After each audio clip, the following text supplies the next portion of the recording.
মোৰ নাম আবুল কাসেম। আপোনাৰ ঘৰ ঘৰ ডিং মহকুটি। আগত ক'ত আছিলে? আগতে বৰবিল কছাৰী বাৰীতে আছিলে। কিয় গ'লগে ইয়াৰ পৰা?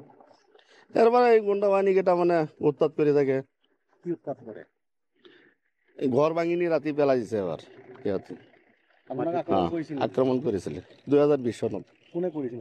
আছাদ, শহীদুল, ৰফিক আৰু হামিদ আৰু ইহঁতৰ আৰু 15-20 জনীয়া দল এটা আহি আমাৰ নিজৰ মাটি আছিলে। কাৰ দখলত আছে? এতিয়া আছাদতৰ দখলতে আছে। আপোনালোকে এতিয়া আহিব নোৱাৰে? আহিব নোৱাৰো।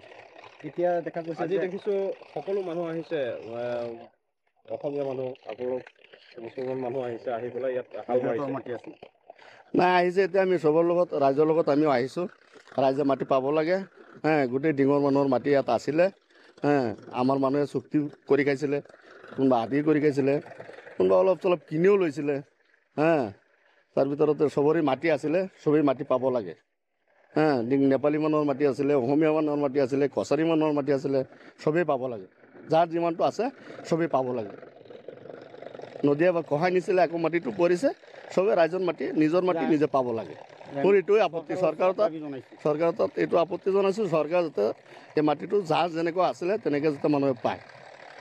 আপোনালোকৰ নিজৰ মাটি আছিলে? আমাৰ নিজৰ মাটি আছিলে। আপোনাৰ নামটো? মোৰ নাম আব্দুল হাছেন। আমাৰ বৰবিল কছাৰী গাঁৱত আমাৰ ঢিঙৰ কছাৰী মানুহৰ মাটি আছে, অসমীয়া মানুহৰ মাটি আছে, আমাৰ মুছলিমৰ মাটি আছে। তে অসমীয়া মানুহৰ যিবিলাক মাটি আছে সম্পূৰ্ণ মাটি সিহঁতক পাব লাগে, এয়া মোৰ আবেদন। এই মাটি কোনে দখল কৰি আছে? এই যে আছাদ, শহীদুল, হামিদ আৰু সিহঁৰ লগৰীয়া আছে, বহুত মানুহ আছে।